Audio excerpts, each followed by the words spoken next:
आज हम बात करने वाले हैं 5 doctor approved secrets for stopping hair loss.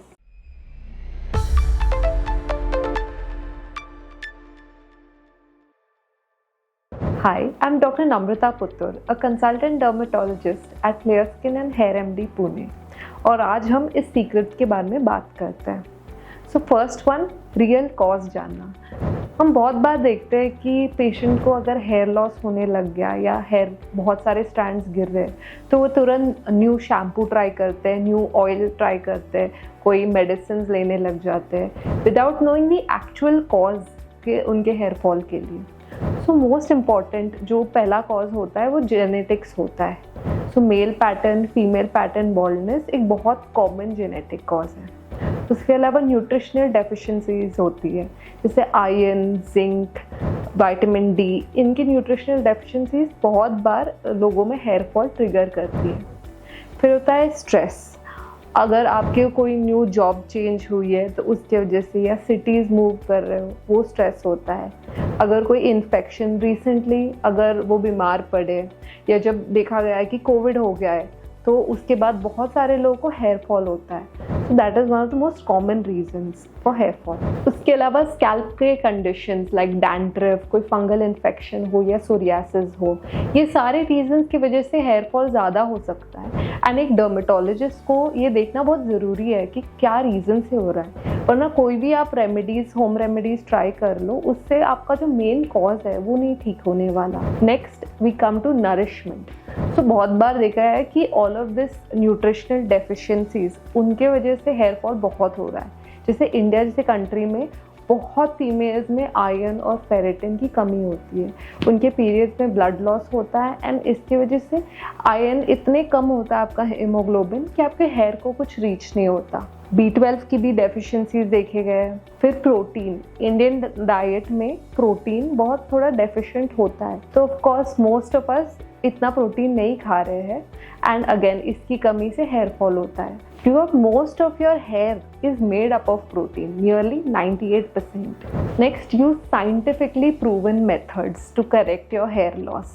So most of us हम क्या ट्राई करते हैं? कैस्टर ऑयल ट्राई करते हैं, हम लोग थोड़ा अनियन ऑयल ट्राई करते हैं, थोड़े हर्बल मेडिकेशंस ट्राई करते हैं। इसका ये मतलब नहीं कि ये काम नहीं करते, बट अगर आपका रूट कॉज कुछ और है तो इससे बहुत टाइम तक प्रॉब्लम और डिले होती जाती है। वर्ल्ड वाइड साइंटिफिकली बहुत ही कम चीज़ें प्रूवन है to prevent your hair loss. अगर जेनेटिक कॉजेज़ है तो मिनॉक्सिडिल, फिनिस्ट्राइड, रिडेंसिल, कैपेक्सिल, ये सब प्रूवन है to prevent your hair loss.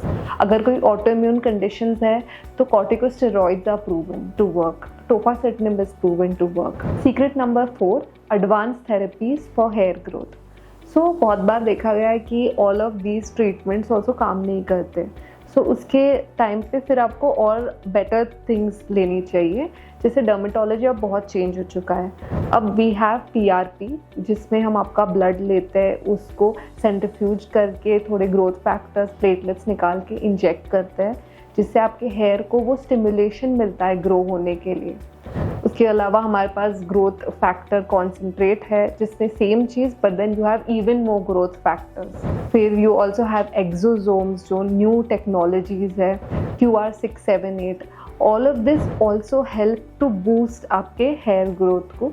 और अगर कोई भी रीज़न से हो रहा है हेयर लॉस आपका, so this will help to get it back जो ओरिजिनली आपका था। Secret number 5 is take care of your hair every day.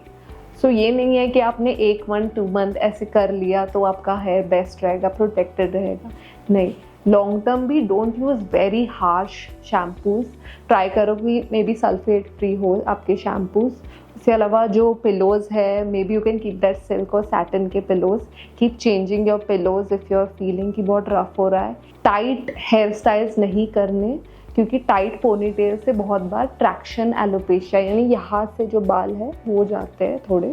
So see that you prevent that. उसके अलावा of course exercise, yoga, eating well, all of this helps to have your best hair. So hair loss permanent होने की ज़रूरत नहीं है। The earlier you act the better results you get. So I am doctor Namrata, और अगर आपको कोई भी क्वेश्चंस हो आपके हेयर लॉस के बारे में, do leave us a comment. Thank you.